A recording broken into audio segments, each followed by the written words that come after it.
got to turn that one on before you guys can see me. That makes it much easier. How are you this fine day? Just lining up a couple of little stories here that I want to show you. Sorry I missed you last night. You can blame Darren Bergworth. He rang me, I don't know, about 10 past 6, and by the time we got off the phone, you would have been in bed, or you should have been in bed. It was just a very, pardon me, just had dinner. Long time. So my apologies for that. But we are going to catch up on a little bit of the news today. Something that has just immediately popped up in front of me, I thought I'd share with you straight away. Is this one: Daniel Andrews has been pressed for lockdown answers by a Channel 7 reporter. Now, you know, he'll be happy to appear in front of any inquiry. The interesting bit for me that came out of this story is it was asked if he would make different decisions if he could go back. He argued there was no point in contemplating such matters, so no point in going back and considering if he made the right decisions. This is the whole thing, he said. You don't get a chance to go back. Before Dowsley suggested that that was the whole point of this inquiry, this farce of an inquiry that's been opened up into the cough. And what did Andrews say? Well, no, that's not the point of the inquiry. The point of the inquiry, it's about the future. It's absolutely about the future. Of course it is. It's about the national medical stockpile. What's that got to look like? How do we get vaccines here when we need them, not months and years late?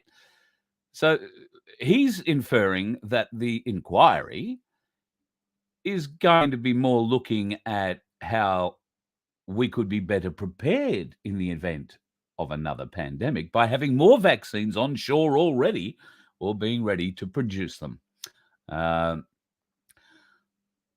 He doesn't appear to be nervous about his lockdown decisions at all, but we all know the man has no heart. So, and he doesn't really care. What are you going to do? Sack him? So what? He's made his millions. He's got his brown paper bags, and he will be going off to some elitist, high-paying gig in the background. You have no fear when the prick gets finally ousted from office.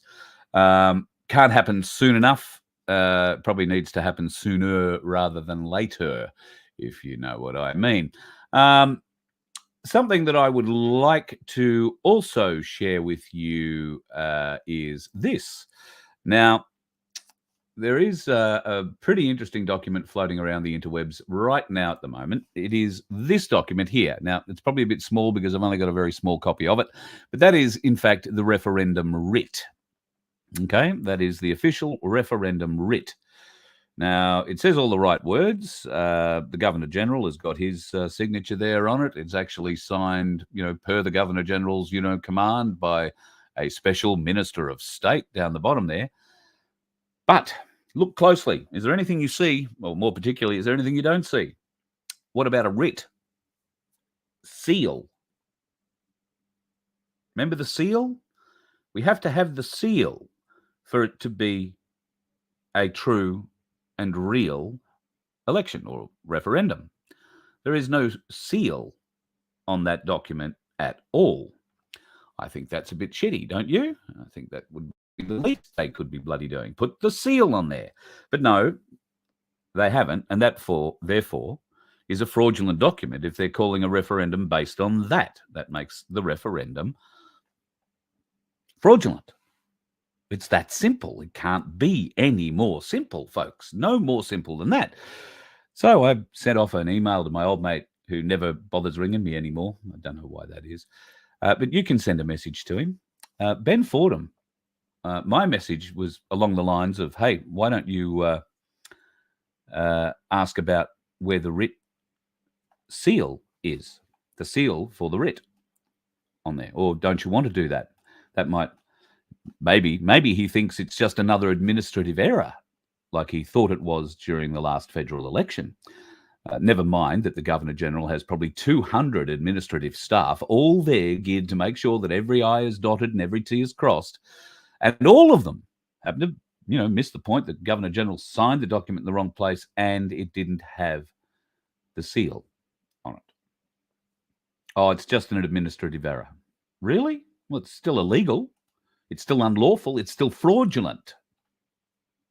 And the person or persons responsible for allowing it to go out should be held responsible for the cost of holding another election. in my opinion. Seems only fair.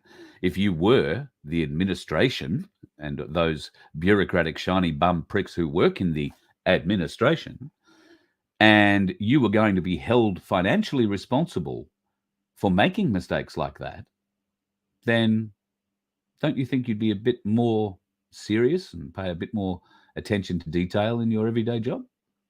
Especially on the big things like elections and referendums. I mean, the last time we had a referendum was over 20 years ago. It failed too, like this one's going to. But they're trying, folks.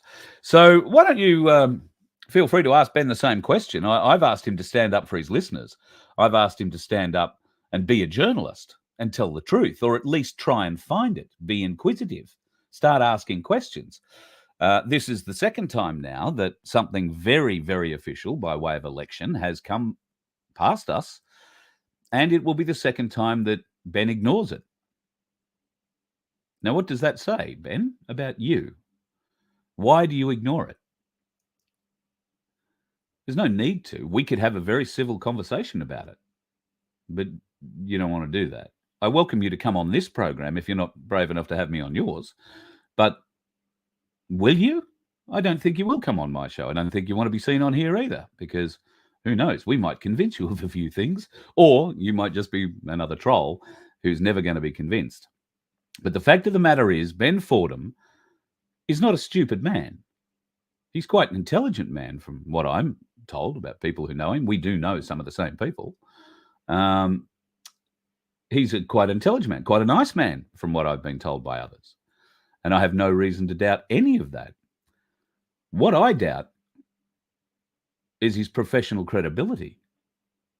If he doesn't smell a story here, then there's something wrong. Now, it's either that he doesn't smell a story because, he doesn't think there's a story here. Well, if he doesn't think there's a story here, he hasn't got much journalistic nous. If he's just going to knock it back based on what I've said about it without doing any investigation himself, then that would be stupid. And Ben has a team of people behind him, any number of people he can put to work on this to try and find out the legalities, the actual legalities of holding an election using a writ and a seal. And he might like to start talking about it.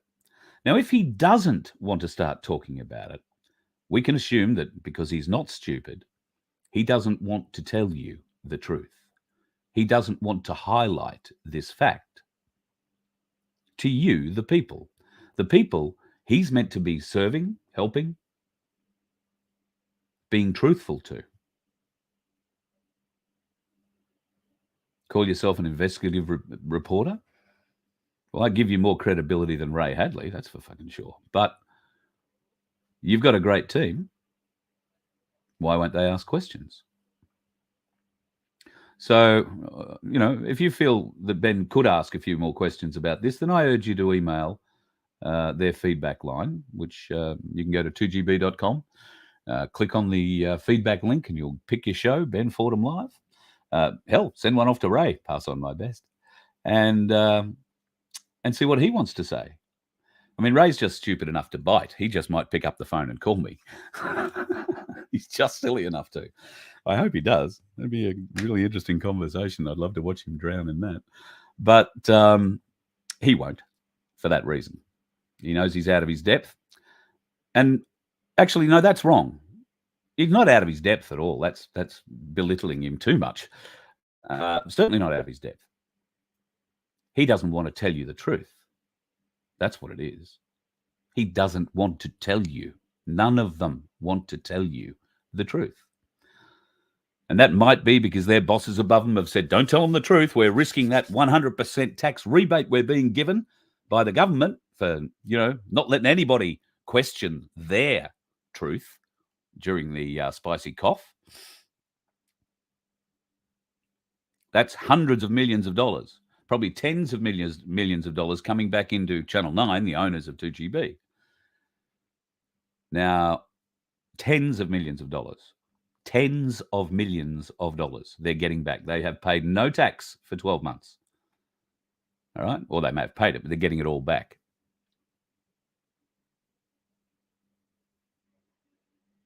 Did your business get that break? after the last 3 years? Has your business had that break? So if you are going to email Ben or Ray, make sure you ask them whether or not they're getting their slice of that big bonus that the government handed out to their media owners. See whether or not they'll give you a truthful answer to that. The truthful answer might be no, we're not getting any of it. Because the fact is, the owners of these media companies are grossly greedy bastards. And they're not likely to share it with their staff unless the staff take it to them and say, hey, listen, you got 100% tax rebate this year. What about my bonus? And that goes for every person working in every radio station, working in every TV station, working in every associated business. Because right now there are people doing voiceovers, there are people putting music behind ads and putting pictures to commercials. They're all part of this too. So too the bloke who stands there on a film shoot with a light in his hand and a fan in the other to try and keep the talent from sweating. They're all entitled to a huge windfall on the back of this rebate that the bosses are getting from the bloody government. So it doesn't matter what business you are in, electronic media, print media, digital media, electronic, doesn't matter. Your bosses have been given a 100% tax rebate. They're not paying a cent and haven't, I believe, for the last 12 months. They're getting it all back. But when you go in and ask them for a pay rise and they say, oh, look, the best we can do is $50 a week. And I know most people working in radio, most people, you might be surprised to learn this, most people working in radio are on a wage that is so far below the basic income line that it is pathetically embarrassing. Yes, there are some big names making some bloody big money. The top 1% in Australia, and you might have seen recently stories of Kyle and Jackie O doing, talk of a $200 million 10-year deal with ARN or Southern Cross Oz Stereo, their old station. Now, these figures are unheard of in Australian radio. There are some, $1 million contracts floating around. Neil Mitchell in Melbourne had one, for instance. I think Lawsy would probably still have one, although he only comes out every other couple of days, I think, these days. So he's probably doing it for half that. There are a few. FM radio is very good at, paying big money for celebrities, people who already have a social media following, but they're very good at chewing those people up. They drain them. And Abby, what's her name? Chatfield is a great example. Came off, I don't know, Boobs Out Bachelor or something like that. And she had 300,000 people following her. And not because she was a remarkable radio talent, just because she's a good-looking girl. Okay, I can understand that. Oz Stereo, Southern Cross Oz Stereo have always seemed to think they can make anybody a star, and they'll give anybody a go. And they will suck them dry of every ounce of creativity that they have until that person can take no more and leaves. And then there is another willing person, not at all happy, but okay, I want to get into the game. I'm so desperate to get into the industry. I'll go in at any cost. And that cost might be having to take up 2 other jobs so that you can pay your mortgage. Because radio is not going to pay enough for it. Not until you're a big star, not until you have a huge social media following. None of that shit. It's disgusting. It used to be based on talent. If you could keep and entertain an audience, you had a job. Not so much these days. It's all about your social media footprint, which you can tell I don't care a great deal for. So we'll remain to see how this goes. But Ben has a nice social media footprint. You can probably reach him on all of those. Ray has a similar contact there at 2GB if you want to go and say hello and ask them the question. Why is it, you bastards, that you are not asking the hard questions of the government and of the Governor-General over the writ and the seal? It's a simple enough question. But, I don't think those 2 blokes in particular, feel free, ring up Kyle and Jackie O too if you want to talk to them about it. I don't think they'll have you on. But somebody's got to wake up to this, don't they? I mean, It's absolutely 100% unlawful. It is a fraudulent document. The referendum has been raised on a fraud. So if you were planning on voting for it or in it, for or against it, whatever the question might be, because we're not really sure. They're going to put words on a bit of paper, but that's not really what you're voting for. So you'll be committing a crime by voting in a fraudulent election. Do you understand that? Because it is clearly fraudulent. Clearly. Bit of a conundrum, isn't it? It's a clearly fraudulent referendum. There is no seal on the writ.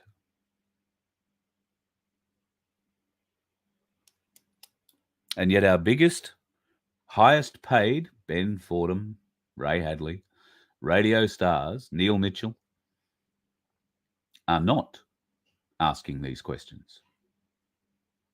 They are deliberately not asking these questions. They don't want to ask these questions because they don't want you or the normies to know. They don't want you to start asking more questions. Is that what you want from your mainstream media, folks? Certainly not what I want from it. That's why we're going to start something new. Would you like to come to our opening? We'd love to have you. The 29th of this month. That'll make it next Friday, I think, from memory. Well, one way or the other, there will be a launch of My Place Redlands that night and a launch of the Freedom Broadcasting Network, which will be our overarching company name. If you like, the Voice of Freedom will be a show, but the network will hold many shows, we hope, and look forward to having talks with people who might be interested in putting a show on. But we'll launch that next Friday night in the Redlands. So if you would like to come, it's not going to be a large show because the area that we actually have access to is really only good for about 100 people or so. We have about 25 to 30 tickets, maybe. That was like this morning. So let's say 25 to 30 and run the risk. So if you happen to be doing nothing next Friday night and you are, feeling a little bit of an urge to get out of your comfort space wherever you are and come and visit ours, then all you'll need to do is drive to Capalaba. It's not the world's longest drive, very easy to get to freeway most of the way. And I'll give the venue out, when you get an email to Rachel at vofhq.com. We have just finalized our invites, so I'll be sending them to Rachel, and she will be emailing those invites out to you, and we look forward to you coming and having a night with us next Friday night. It's going to be great. Darren Bergwerf will be there. Cass Smith is coming up from Freedom Financial Solutions. We hope to have a couple of the guys from Ainslie Bullion coming out from the city. Unfortunately, it won't be Paul through a need to get on the road and through a little bit of miscommunication on my behalf. Paul, like a lot of folks this week, is on holidays for school holidays. So God love you, Paul. And don't want to drag you home from that early. But rest assured, we will be catching up with him on the road later this year in November. There is an Ainslie tour that will be happening from late October going through November, through to about the middle of November from memory. It will start in Toowoomba. I think it then goes to Gympie, Hervey Bay, Maryborough, Rockhampton, then back to Bundaberg, and I think then down to Caloundra, and then down over the border to Ballina. There might be one or two thrown in between there on the Gold Coast and Brisbane that I just can't recall off the top of my head. That's all going to happen pretty much, like I say, from the 31st of October through. Don't know that I'll be back for the first one in Toowoomba. We're aiming for it, but things might be a bit tight. We are going to get on the road in the first week, we hope, of October. Whether or not the wrap is ready on the vehicle by the 29th is where my current stress level is at. There are a lot of things I'm stressing about at the moment. I've got a trailer that I really like but can't use, so I need to sell it. If you need a trailer, have I got a deal for you? Actually, I might even be able to show you a few pictures of this trailer. Let me see if I can drag some in here somewhere.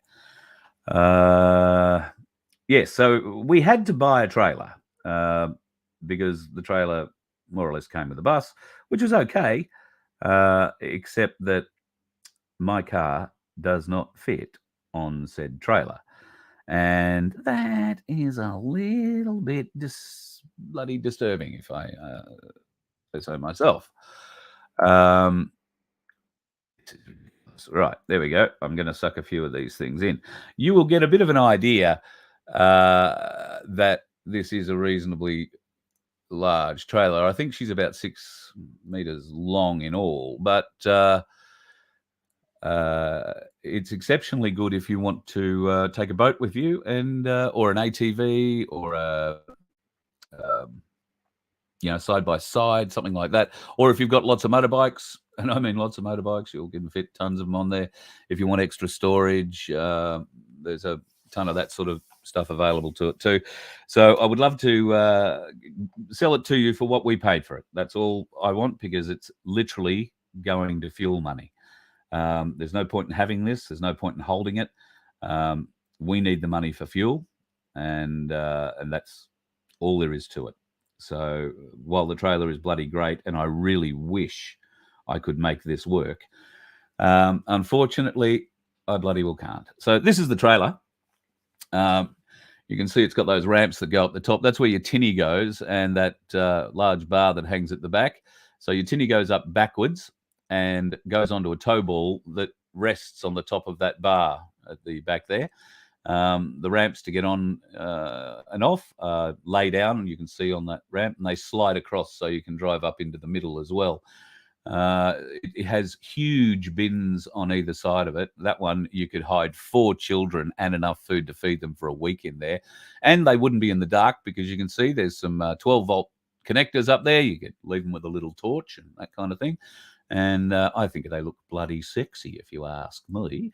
Enough room on the back there, like I say, to get most things up and running. However, if you happen to own, like I do, a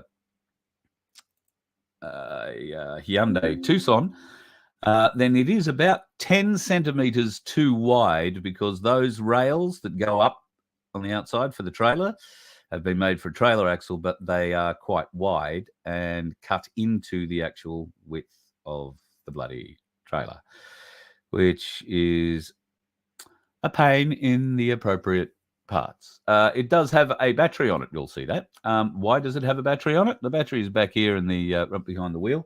That's because on the front of it, it has a solar panel, and that drops down. It powers the winch, and in the bins on the right-hand side, which for whatever reason I can't seem to find the pictures to show you, there is a little inverter in there. There's a fridge slide and a few other bits and pieces that will keep you entertained and able to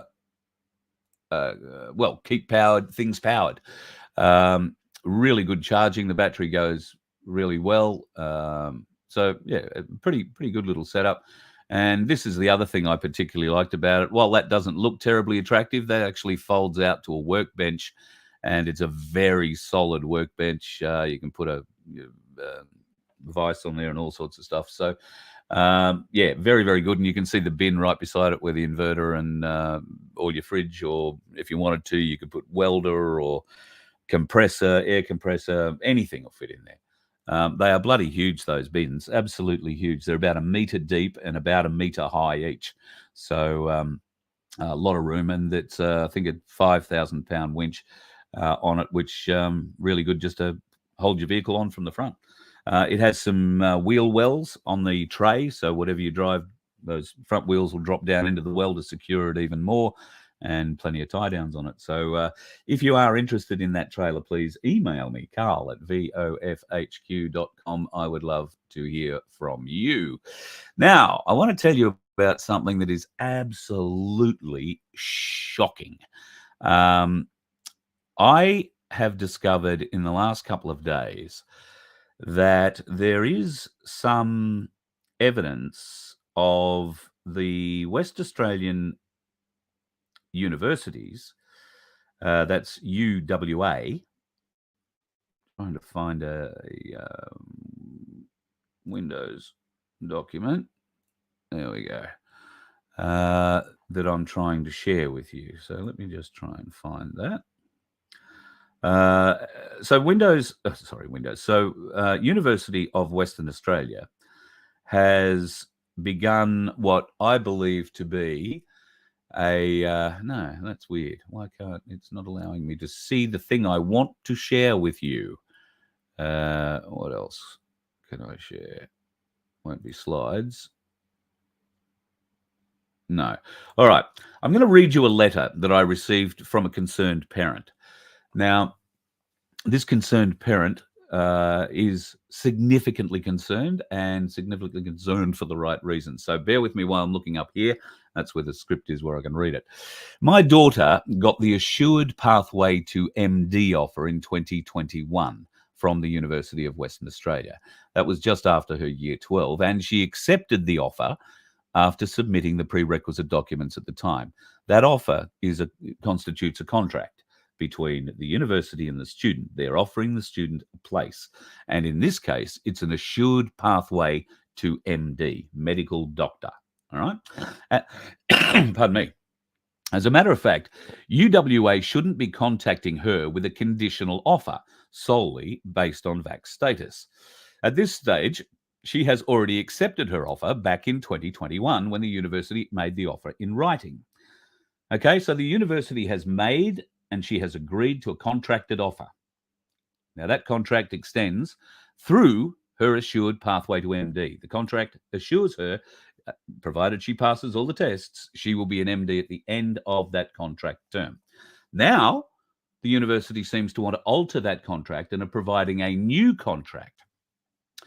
Her offer was based purely on merit of passing the undergraduate medical entrance exam, the UCAT, achieving a 99 plus ATAR score, successfully passing an interview, etc.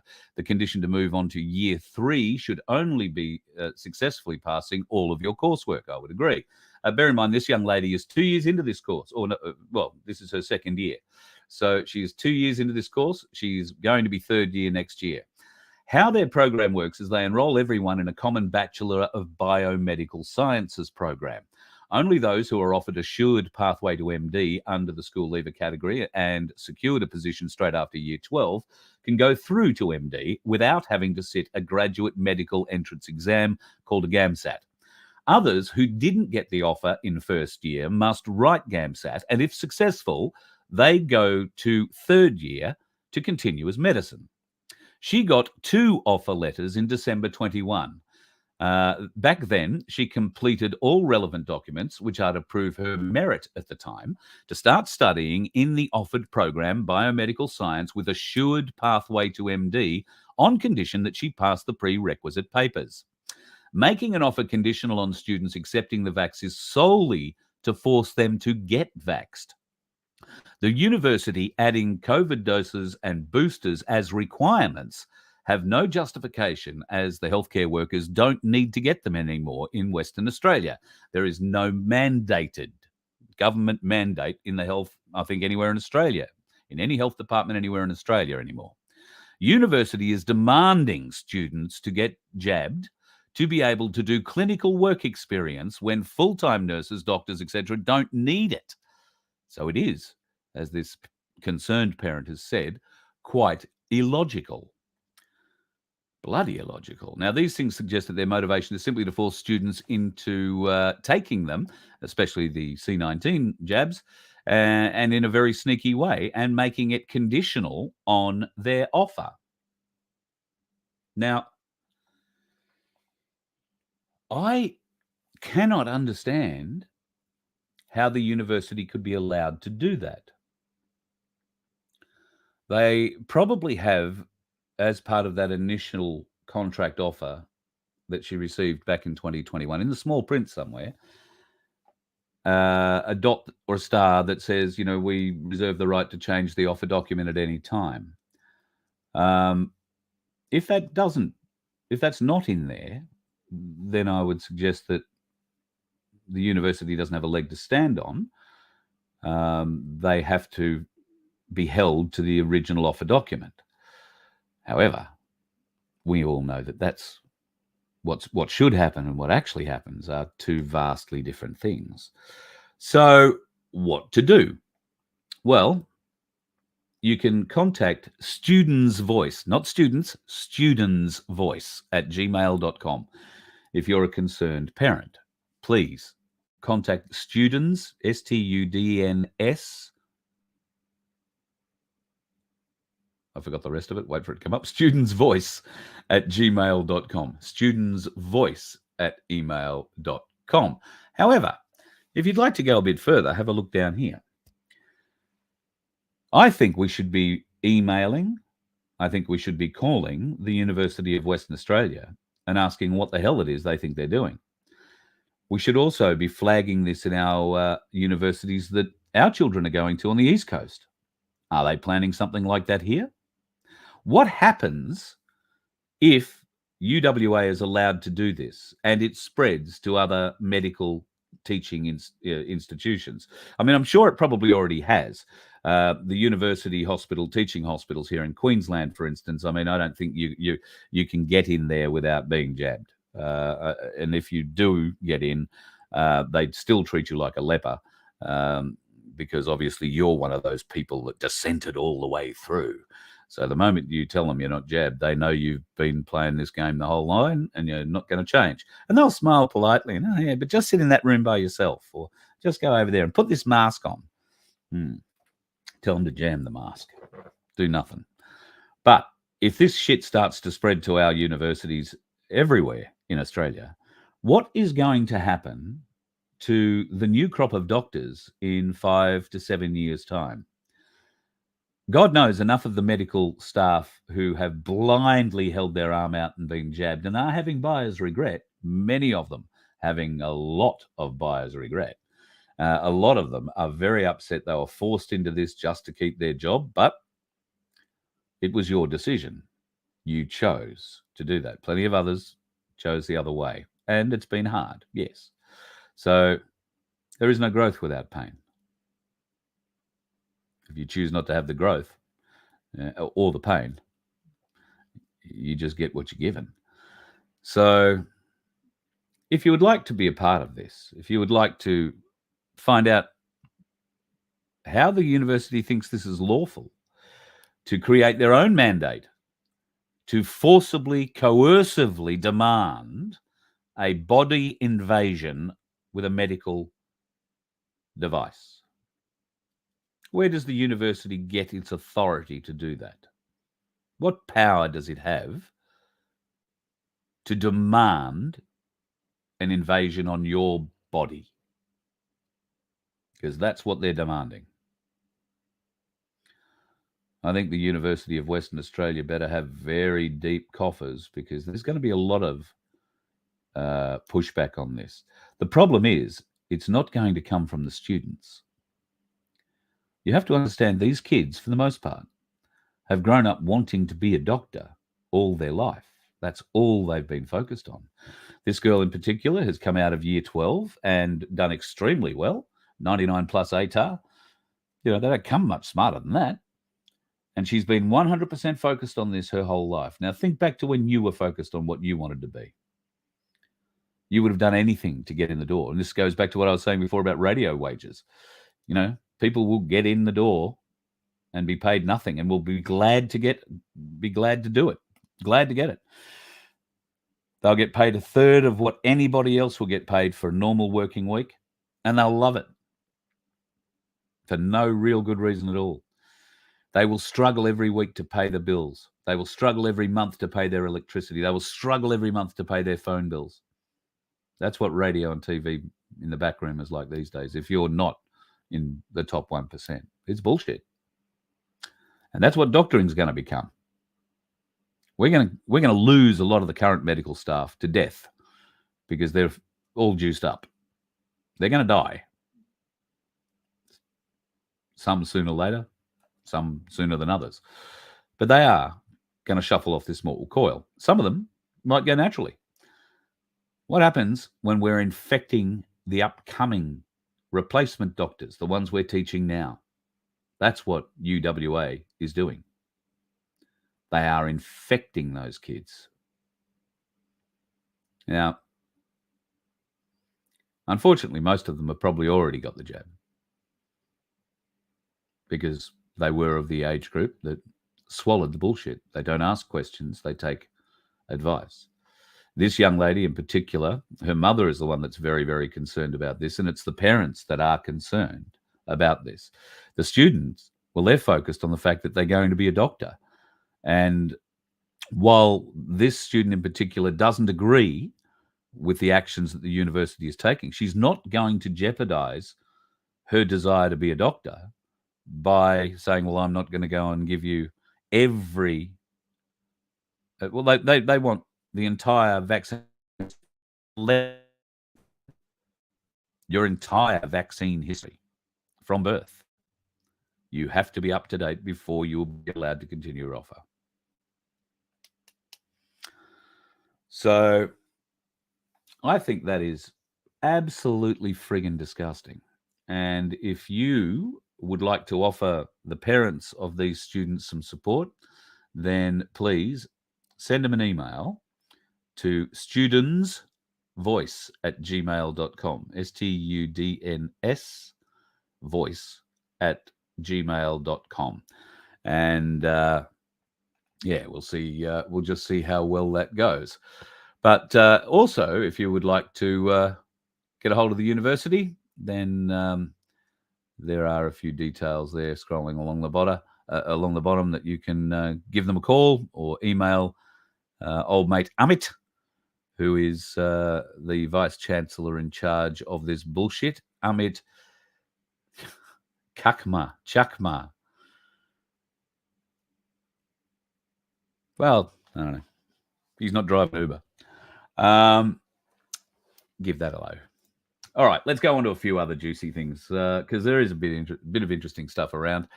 Of course, the latest horror story to emerge from overseas is on our shores, folks. Shock, horror, gasp. A highly mutated COVID-19 variant called Pirola has arrived in Australia. It hasn't said it's dangerous. It just says it's highly mutated. Highly mutated doesn't mean highly dangerous. Can we just get that out? All right? So let's not get carried away. It is highly mutated. I do find what they've called this one rather interesting, though. Pirola. I'd heard that name before. I couldn't quite figure out where. Thankfully, somebody sent me the answer. Wiki. Wonderful plan. Pirola. Plural pirolas. Vulgar. Dick. Cock. Penis. Sausage roll. That is the new COVID-19 variant. You're going to get the dick.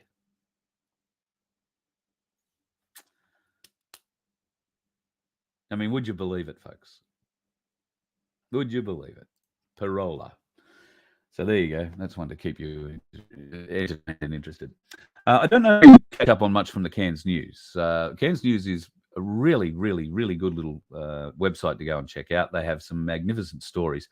A lot of them are pulled from Substack writers.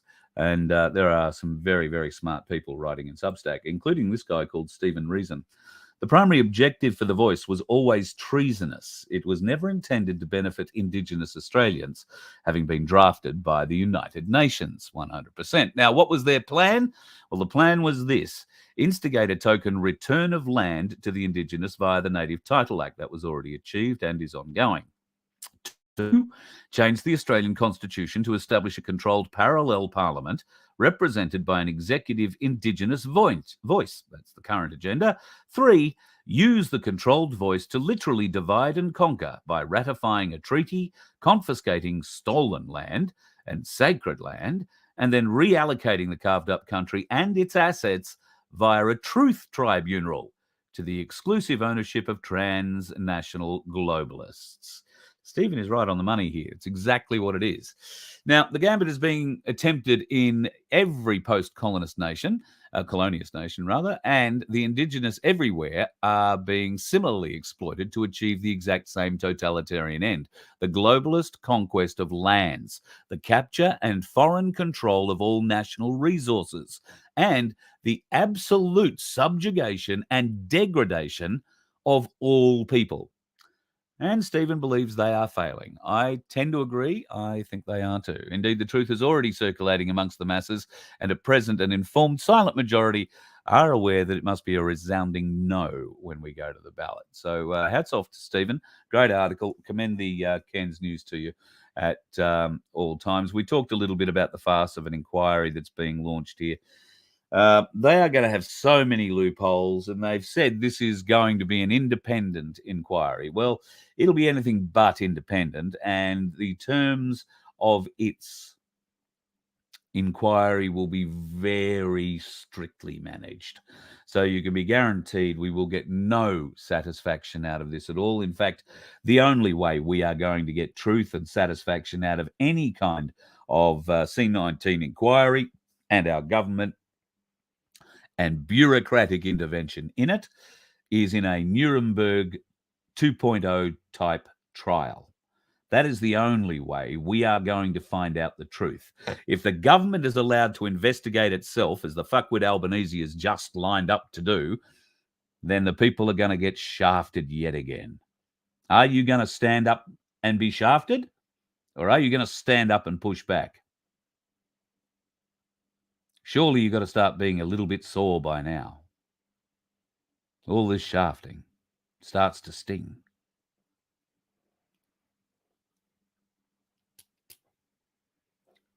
Just got to be careful what I say. But we have to start looking at other alternatives. If we cannot rely on those that are meant to serve us, and, importantly, protect us, then what do? Just lie down and die? Because that's what they're trying to do. They want to kill us. Is that what we do? We just lie down and die? I'm not going to do that. I know most of you aren't going to do that. But there does seem to be quite a few people out there who are undecided, at the very least.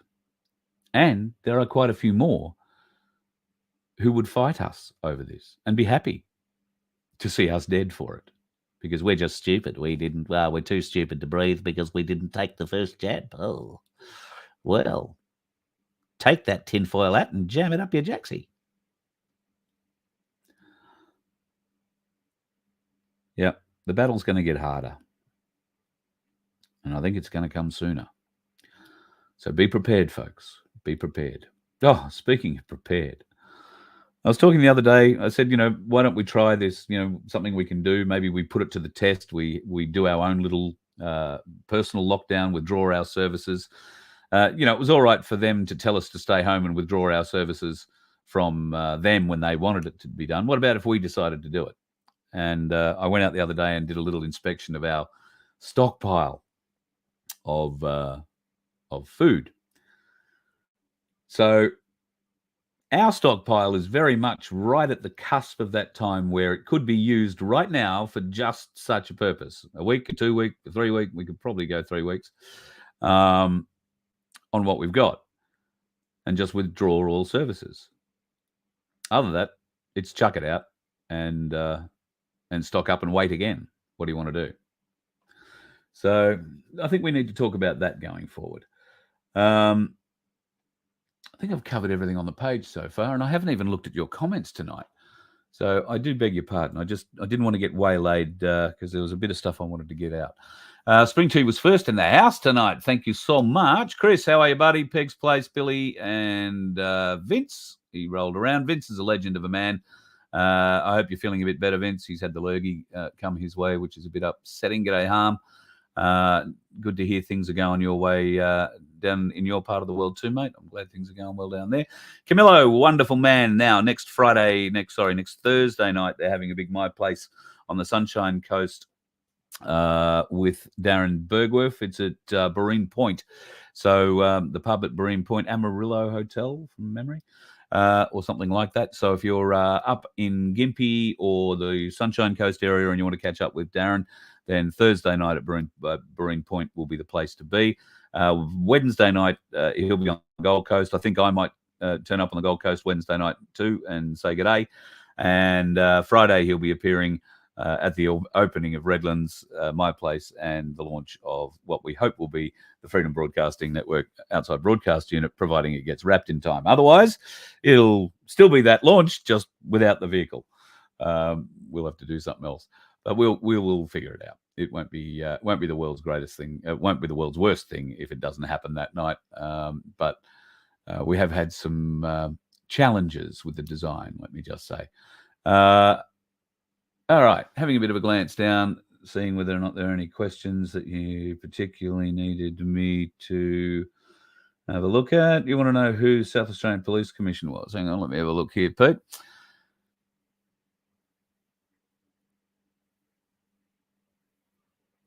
Well, odds are he didn't say too much. Certainly nothing they'd want recorded. That would be my bet. Yes, we did have that referendum for inclusion in 1967. Once again, probably an unlawful one. Although, no, the real change for us happened in 73. That's when Gough stole everything and put the Queen of Australia in charge.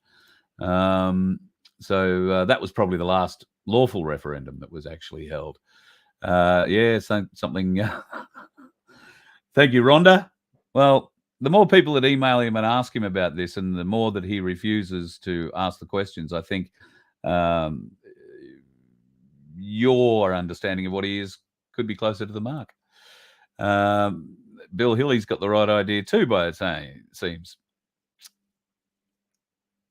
So you're right, Bill. And Ben comes from an old media family. So, and I wouldn't be too surprised to hear that there might be some Freemason connections. There certainly is with Ray Hadley. So, yeah, that'll be interesting. There you go. That's what the seal means.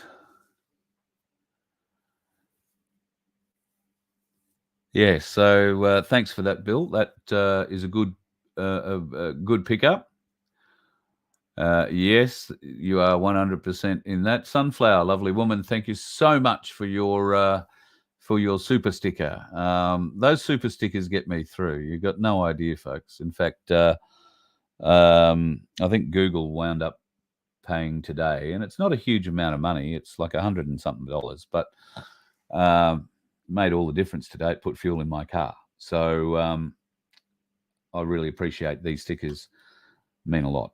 So God love you. Can't wait to see you. Give you a big hug and a big kiss and a thank you. And did I see that you haven't got your hats yet? You must be the only person who hasn't got a freaking hat yet. I did say I'd hand deliver them if you didn't get them, you know. So I do have heaps of hats. If you want a white hat, folks, got plenty of white hats. Cruising on down here. Don't forget to like. If you can subscribe, folks, try that too. But don't forget to like the show. YouTube are doing the very best that they can to keep us out of any kind of stream feeds or promotional feeds or anything like that. In fact, I'm essentially deplatformed without being deplatformed on YouTube. So that's the interesting and fun thing for us all. But if you keep hitting the like button, just maybe one day, I might start seeing a few of them come through. It's not likely, I don't think. I think they'll probably eventually wind up shutting this channel down on YouTube at any rate. But that's, after all, why we created a Rumble channel, so that we wouldn't have these sorts of problems. So fingers crossed we won't have these sorts of problems going forward. I do seem to have a small problem with my browser, however, in that my mouse has disappeared and everything else has disappeared and nothing seems to want to work. And I'm not on the screen that tells me whether or not things work. So this is a bit of a problem. Let me see if I can get myself out of here somewhat, because I don't know whether or not you're even hearing me. For all I know, the whole thing has collapsed and died. Oh. And you know that assured old trick, Control-Alt-Delete, does not seem to be working. All right. Well, there's a novel trick. I don't even know if you can see me, let alone hear me. So what to do? Maybe I'll just sit here for a little while longer and reminisce about the good old days of radio. Oh, no, there we go. Something's happened. We've come back to life. Right. You still there? Good. Hello, Keefe. Lovely to see you.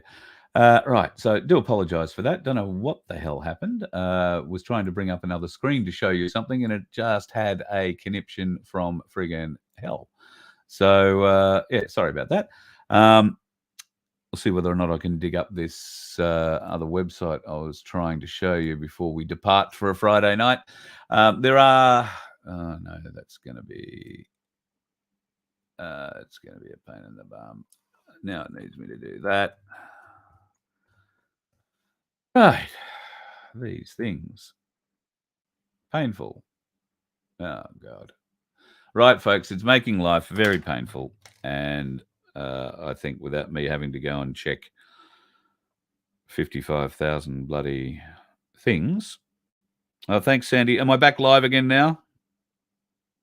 You can hear me, but I froze. All right. Thank you for the folks emailing me or sending me texts. There does seem to be a few interesting little things happening. So maybe I talked about something I shouldn't have. Tickets for next Friday night, Rachel at vofhq.com. We've only, like I say, got, let's say 30. I'm probably overstepping, but 30. And if you'd like to be part of it, we would love to have you there. My Place Redlands will incorporate the whole Redlands area, Victoria Point, Wellington Point, Cleveland, Capalaba, and probably a few places closer in towards the city, or at least towards the gateway. We'll hopefully get places going in Wynnum and Manly as well. And there should be a great little group out this side of Brisbane, I would think. So look forward to seeing you there. If you want to come, we would love to have you. It's going to be a 5:30 or 5 o'clock start for sort of 5:30 kickoff.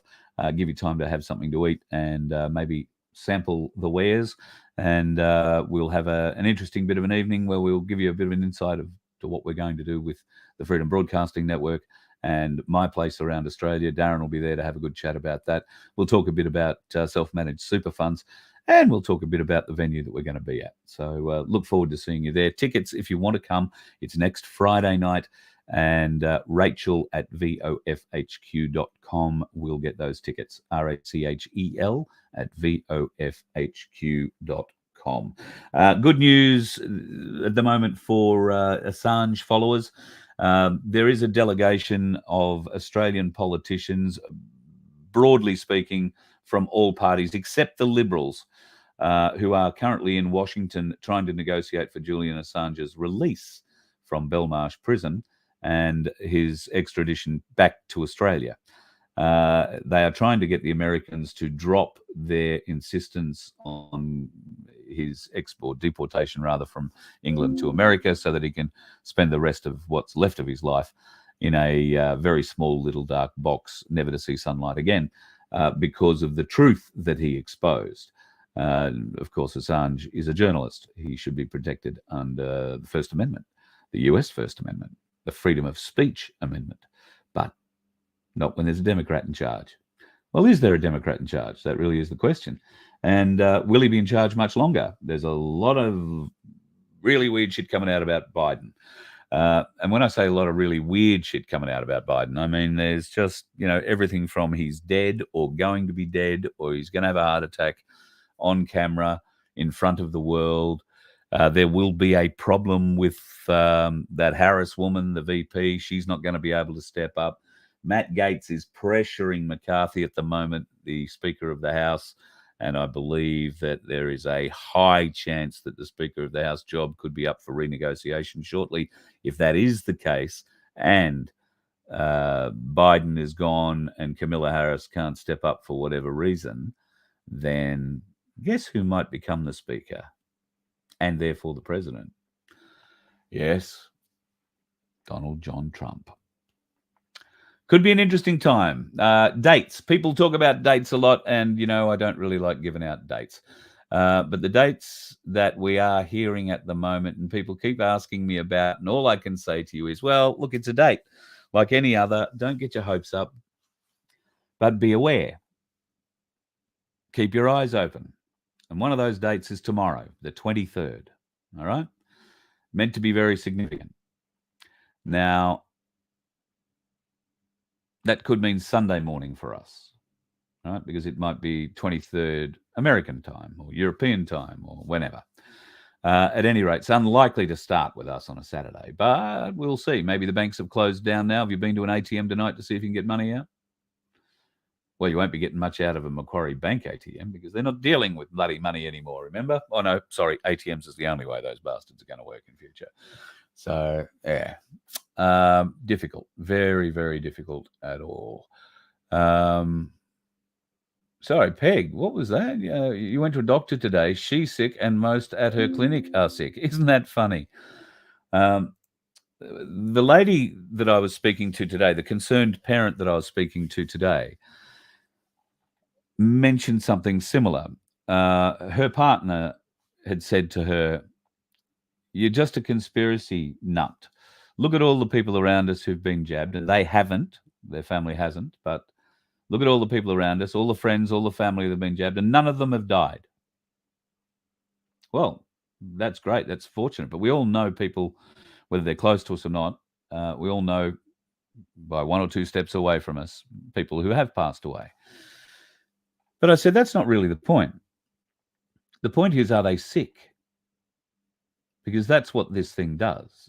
It tears down your immune system. So every little illness that comes past you, you will pick up. And with every new little illness you pick up, you will be less able to fight it because of the way that this horrible poison they put in the jab works.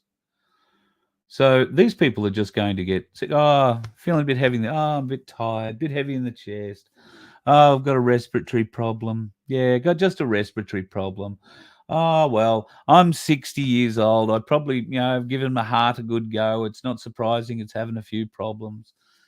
They're going to make excuses up for the way they feel, folks. They're going to make excuses up for it. But take note, they're not getting better. These people that are getting sick are now always sick. If it's not the original thing, it's something new, something extra. They just don't feel right. That's how this works. That's why its projected kill time was 5 years. 5 years. The early deaths were accidental. The jab going straight into an artery and then tearing around a bloodstream at a great rate of knots with all those little metallic things tearing into the inside of the veins, creating blood clots. And then, obviously, thickening them up quite nicely. Not just blood clots, huge strings of clotted blood. That's because it went straight into the artery or straight into a vein rather than into a muscle where it was meant to go. But those who did get injected correctly are just sick. And I'm seeing it in my family. They're just sick, always sick. I know someone who now has a shake in the hand. Young person, under 30. When asked about it, oh, it just happens now. Don't know why. Didn't think any more about it. No, it just happens. Don't know why.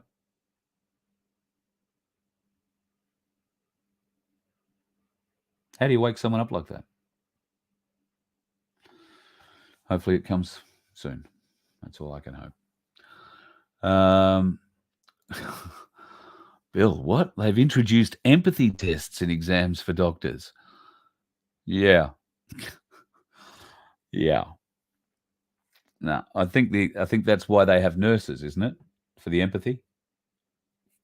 Because the doctors are just too full of brain and self-empowerment.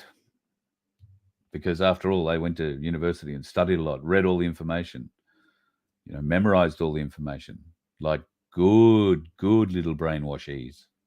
Took it all in, didn't question, just sucked it all down.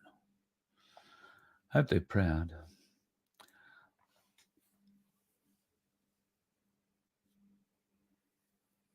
I haven't been to that hospital, I've got to admit, but then again, I'm not going to too many hospitals, Bill.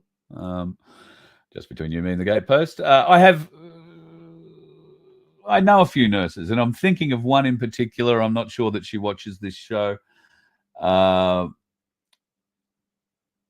But your description, now that you mention it, nails her. Very interesting. There you go. Yep, too smart to be a doctor these days by orders of the cabal. That's exactly right. That's what that means. If you're too smart, you will not agree to that offer document where they demand you go and get filled up with their juice. And that's a great way of keeping you out of the system and keeping the bullshitters in it, isn't it? I think so. Diane, what a lovely sentiment you have. Thank you so much. And God bless you as well. Yeah, now that's not a statement you get from most parents, is it? I've never been happier that my son decided not to become a doctor. Wow. Yeah, well, I can understand your excitement at that, Sunflower. I really can. Pete started studies at Curtin after doing the uni integrity test, passed 2 lanyard tests, be a teacher, and then they did learning in a digital age and teaching how to lie. Yeah. And unfortunately, because there are, like I say, kids, they're dedicated. They want to be teachers. So they'll go, they'll learn, they suck it all in. They're like sponges. And then, of course, when they come out, they know it all and they want to go on and tell everybody about it. So, God, it's just frightening when you think of how badly this is going to roll out in the next 10 to 15 years, folks. It's going to be horrendous. And unfortunately, a lot of the millennials and others are going to fall along the way because of their own inward focus, their own selfishness. It's sad and upsetting, and we need to show a little empathy. Don't know. I'm sad for them. That's sad. But it's a consequence of a decision made. A decision they made.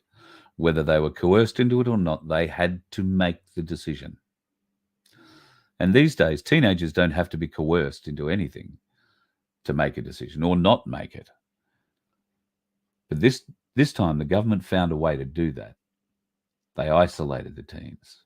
And that's what they can't take, the isolation from their friends. So they would gladly take this, so long as they could go back to the skate park or go out walking, riding, hanging at the beach, surfing, do whatever they could with their friends. That's the evilness in this plan, because they use the exuberance of youth to kill it. It is just horrendous. But we're going to do something about that, aren't we, folks? I didn't hear you. Yes, we are. What are we going to do? What are you going to do? What can you do that will help us make a difference? What can we all do to make that difference? I really hope you think about that this weekend, because next week we might be asking for those answers from you. I know when we hit the road, I'm going to be asking those questions, and I'll be hoping you have some answers. What can we do? We don't want to get the pitchforks out. We don't want to start fires. We certainly don't want weapons. What do we want? How can we make it work? We, the people, are the power.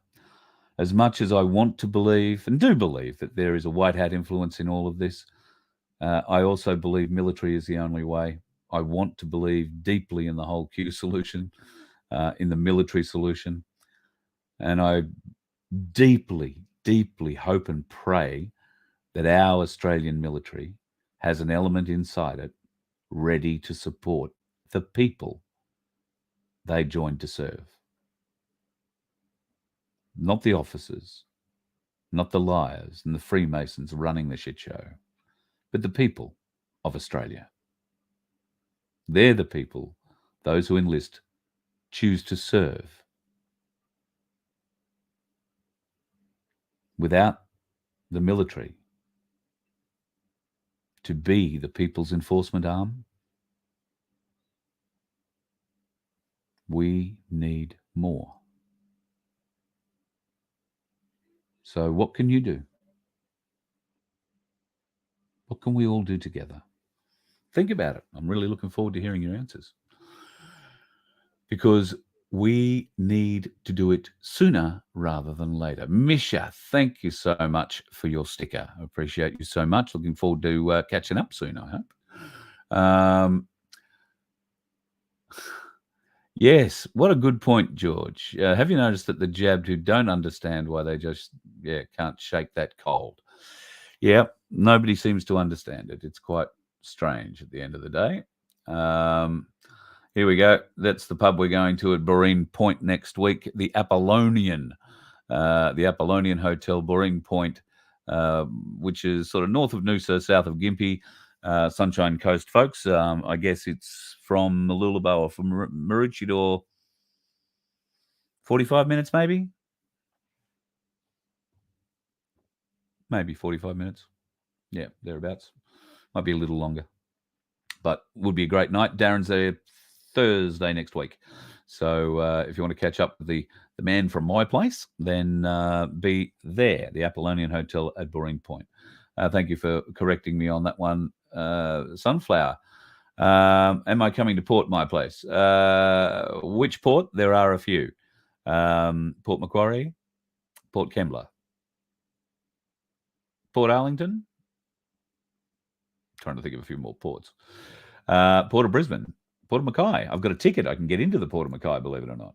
Actually, no, I think it just ran out, so I probably can't get into the Port of Mackay. Springtree, thank you so much for your sticker too. That $3 will help. Trust me, it all helps.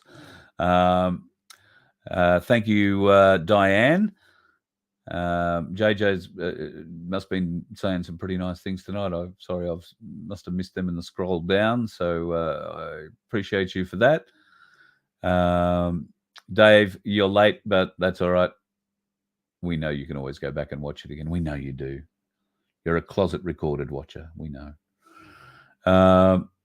All right. So great to see the community having a great chat here tonight before my video froze. So sorry about that. We did get it all back together again. Port Macquarie, my place. There you go, Mish. Yeah, look, I've been on the phone to Penny, and the week that I was coming through Port Macquarie, everybody and their dog is coming to Port Macquarie. So I figured you'd be pretty sick and tired of everybody coming to Port Macquarie that week. So I want to say that Billboard Battalion are going to be in town, and somebody else is going to be in town this week, or that first week of October. And that's when I was looking to come down. So we'll do it on the way back when we come back from the trip down south. So yes, you'll be on the list for the return trip, but not on the way down. So more towards the end of October, early November, before we get into Port Macquarie. But yes, want to come. Definitely want to come to Port Macquarie. Haven't been there. And as it turns out, I think there is a place that I can get LPG pretty close in Port Macquarie. I think there's one of the servos, or might be two of the servos have LPG. Just remains to be seen if they've got a driveway I can get into and out of, but we'll wait and see how that happens. Just scanning down to see whatever else might be here. Right. I was talking to somebody about the NDIA the other night. Now, the NDIA is the organisation that handles the funding for the NDIS. And to get NDIA funding, you are supposed to be able to go through certain selection criteria and pass them. This person works fairly high up in the area and is horrified at the wastage. $2 billion a month.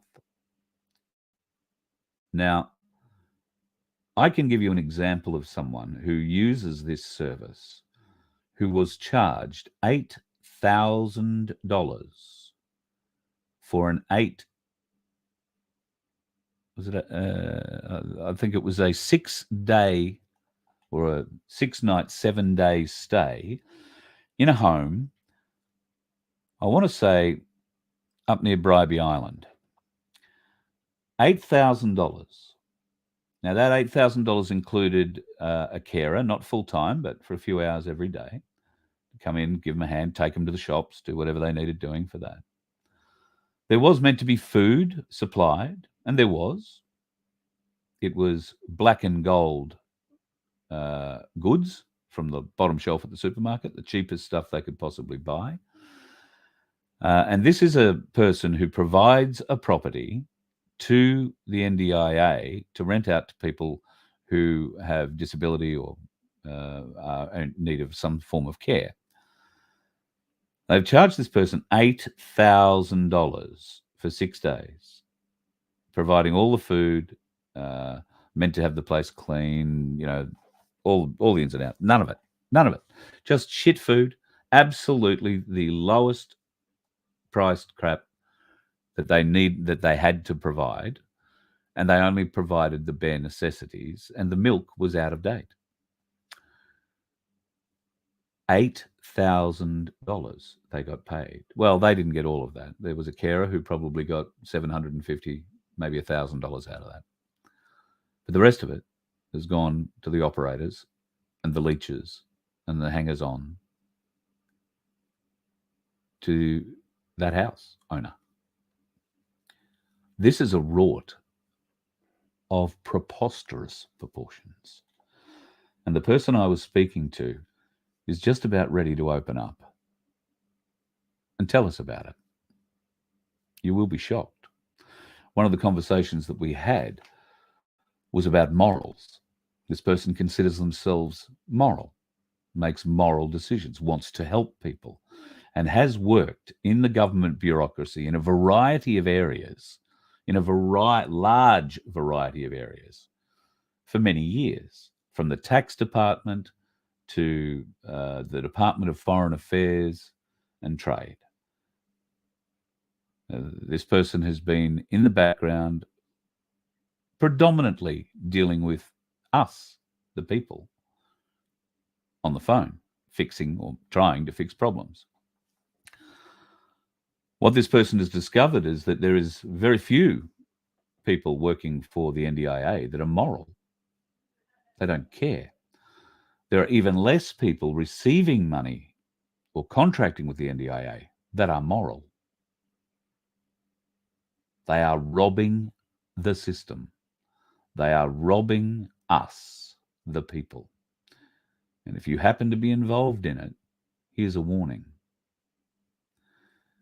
The NDIA have invested in what is world's best practice fraud detection. They are currently going through every one of their accounts, and they will catch you. What are they going to do about it would be the question. Because they're going to expose a fraud of such scale, of such phenomenal size, and such phenomenal cost to us, the people, that it won't be the people who are taking the money that we'll blame. It could only be the incompetent bastards who set such a system up in the first place, the government itself. Do you think they're going to wear the blame for that? No. So you know what they're going to do, don't you? They're going to come down hard on those people who are taking the money and renting out a shithole meant to be providing food, good food, bloody good food, I would have thought, for that rate,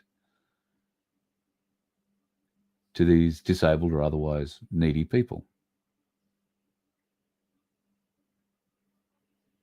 If you're one of those people, you have a moral question to ask yourself.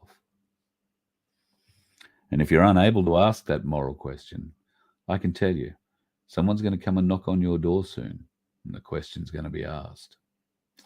You can either try and lie your way out of it, which isn't terribly moral, or have a conversation with God and tell the truth. God might forgive you, but this person working at the NDIA won't. And I'm struggling to find a way forward to forgive people who would profit at the pain of others. So think about that, folks. If you're being altruistic and renting your house out to the NDIA and you're charging exorbitant money for it and providing no service whatsoever, comparable with the money you're charging, I'd have a rethink on that if I were you. You might find yourself in a bit of shit real soon. Caroline, thank you for your super sticker. I really appreciate that. And Veronique, I just love saying Veronique. It's a lovely name. Veronique. Trying to say it sound French. I don't even know if that's the way the French would say it, but that's my French. Bear in mind that I learned all my French from watching The Three Musketeers in English. So you got the right idea, yeah? Hey, Friday night, nearly over for me, and it should be nearly over for you. McCarthy is gone. Maybe that is the case. I haven't seen the news today. So that means that if McCarthy is gone, you can watch this space. Donald Trump could be appointed the new Speaker of the House on the 23rd of September. Just saying. He might not be, but just saying. Oh, no, it won't be back to Pelosi. Pelosi will never get that chair again. Not why the Republicans hold that house. Yes, Veronique, we know about that, but I've got to try and talk about him somehow. I mean, I can't talk about him as a ghost and still trying to refer to that bumbling fool that's falling over himself on stages. But anyway, it is what it is. What did you see, George? The other day, some people in Sydney honked to free Assange. Oh, very good. Well, we should all be out there doing that. We should now be pushing.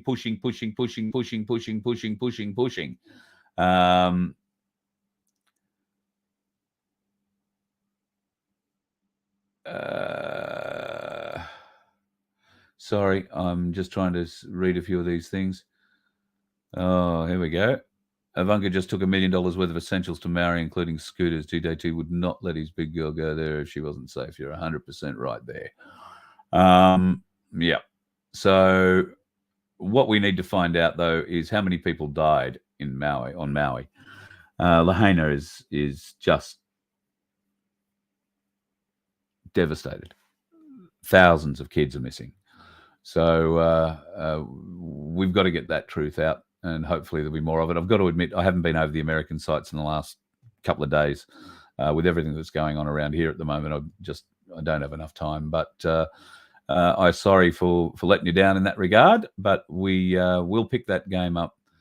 I'm pretty sure once we hit the road, things will be a bit easier. And can't see any more questions or doobie-dacky things here. Yeah, Bill, what are you saying here? Both your parents get sick, bad health complications. Turbo cancers, that's the new one. Yep, turbo cancers. People who've never had a cancer scare in their life go to the doctor, say, I've got a tickle in my throat. And this is a true story. Fella said, I've got a tickle in my throat. Doctor said, no, nothing there, can't see it. 2 weeks later, went back. Tickle seems like still tickling, but now it feels like a lump. Doctor went in and said, oh, yeah, better go and have a look at that. Got the news 2 days later, 8 weeks he lived. Throat cancer, stage 4, full-blown, 8 weeks. Just shocking. And they're going to blame that on climate change. Yeah, serious. Yep, climate change is the reason for everything these days. Oh, no, Rhonda, I'm sorry about that. Rhonda's husband has a tension shake in his left hand, and after 2 shots, it went from a slight tremor, now shaking like he's got Parkinson's. Yes, that's what I suspect is going to happen to the young person. That young person's 2 shots deep. So, yeah, I suspect it's just going to get worse. However, we have heard, get a bit of nicotine into you. Might reverse it. That's why they don't like you smoking, folks. It's not because it's not good for your health, because there's money in sick people. No.